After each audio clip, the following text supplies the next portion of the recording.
வணக்கம் மக்களே, welcome back to கொஞ்சம் உப்பு நிறைய காரம். ஈஸியா டேஸ்டியா ஹெல்த்தியா இன்னைக்கு நம்ம பார்க்க போறது கிராமத்து ஸ்டைல் நாட்டுக்கோழி குழம்பு தாங்க. வாங்க எப்படி பண்றதுன்னு பார்க்கலாம்.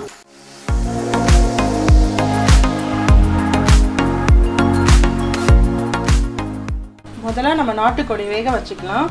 மஞ்சள்தூள் 1/2 டீஸ்பூன், உப்பு தேவையான அளவு, மிளகுத்தூள் ரெண்டுமே ஒரு டீஸ்பூன் போடுறேன். அப்புறமா தனியாத்தூள் 2 டேபிள் ஸ்பூன் போடுறேன். ரஃபா சாப் பண்ணி வச்சிருக்க 2 தக்காளி, ஒரு பெரிய வெங்காயம், தேவையான அளவு தண்ணி போட்டு இதை நம்ம முதல்ல குக் பண்ணிக்கலாம். கருவேப்பிலை கொஞ்சம் போடுறேன். அப்புறமா மிளகு, சீரகம், சோம்பு. இப்போ ஒரு ஃப்ளேவருக்காக கோழியோடையே சேர்த்து இதை வேக வைக்க போகிறேன். நம்ம இதை ப்ரெஷர் குக் பண்ணி எடுத்துக்கலாம். தனியா 2 டேபிள் ஸ்பூன், மிளகு 1 டேபிள் ஸ்பூன், சீரகம் 1 டேபிள் ஸ்பூன், சோம்பு 1 டேபிள் ஸ்பூன், பட்டை ஒரு சின்ன துண்டு, லவங்கம் 2, ஏலக்காய் 2 போட்டு மீடியம் ஃப்ளேமில் வச்சு ஃப்ரை பண்ணிக்கலாம்.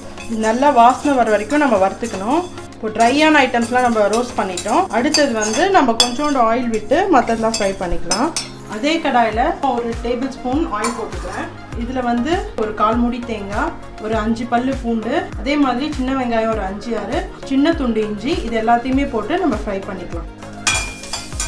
நம்ம வெங்காயம், தேங்காய், இஞ்சி, பூண்டெல்லாம் ஃப்ரை ஆகிடுச்சு. முதல்ல நம்ம ட்ரை ரோஸ்ட் பண்ண ஐட்டம்ஸ் எல்லாம் நம்ம அரைச்சிக்கலாம். நம்ம மசாலாலாம் பொடி ஆயிடுச்சு. ஃப்ரை பண்ணி வச்ச ஐட்டம்ஸ் எல்லாம் போட்டு லைட்டாக தண்ணி போட்டு பேஸ்ட் மாதிரி அரைச்சிக்கலாம். நம்ம சிக்கன் நல்லா குக் ஆயிடுச்சு. நாட்டுக்கோழி வேக கொஞ்சம் டைம் ஆகும், அதனால பார்த்து குக் பண்ணிக்கோங்க. இப்போ நம்ம குழம்பு தாளிச்சிடலாம். கடாயில் எண்ணெய் போட்டிருக்கேன். பட்டை, கிராம்பு, ஏலக்காய் எல்லாம் போட்டு பொரிட்டோம். 2 வரமிளகா ஃப்ளேவருக்காக போடுறேன். கருவேப்பிலை கொஞ்சம். இதோட நம்ம அரைச்சி வச்ச மசாலா பேஸ்ட் போட்டு ஒரு வதக்கிடலாம். ஆல்ரெடி நம்ம வறுத்து அரைச்சது தான், இருந்தாலும் லைட்டாக ஒரு 1/2 நிமிஷம் வரைக்குமோ இதை நம்ம ஃப்ரை பண்ணிக்கலாம். இப்போ நம்ம நாட்டுக்கோழி வேக வச்சதை ட்ரான்ஸ்ஃபர் பண்ணிக்கலாம். இந்த கடாயில் மிக்ஸி அரைச்சி வச்ச தண்ணியும் நான் இதில் சேர்த்துக்கிறேன். இந்த குழம்பு நல்லா கொதிக்கணும் ஒரு 10 நிமிஷம்.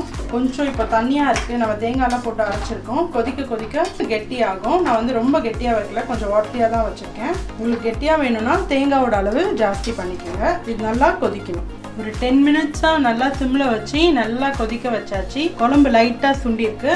இப்போ நான் கொஞ்சம் கருவேப்பிலை போடுறேன். கருவேப்பிலை towards end of the cooking போட்டிங்கன்னா, ஆயில் ஃப்ரைடை விட இந்த மாதிரி போட்டிங்கன்னா இந்த ஃப்ளேவர்ஸ் எல்லாம் ரீட்டைன் ஆகும், அதில் இறங்கும். நம்ம நாட்டுக்கோழி குழம்பு சுட சுட ரெடி ஆயிடுச்சு. பார்க்கும் போதே உங்களுக்கு ரொம்ப டெம்டிங்காக இருக்கும். இது ரைஸு, இட்லி, தோசை, சப்பாத்தி, பரோட்டா எல்லாத்துக்குமே சாப்பிட்லாம். நல்ல காரசாரமான குழம்பு இது. கண்டிப்பாக நீங்கள் இதை ட்ரை பண்ணி பாருங்கள்.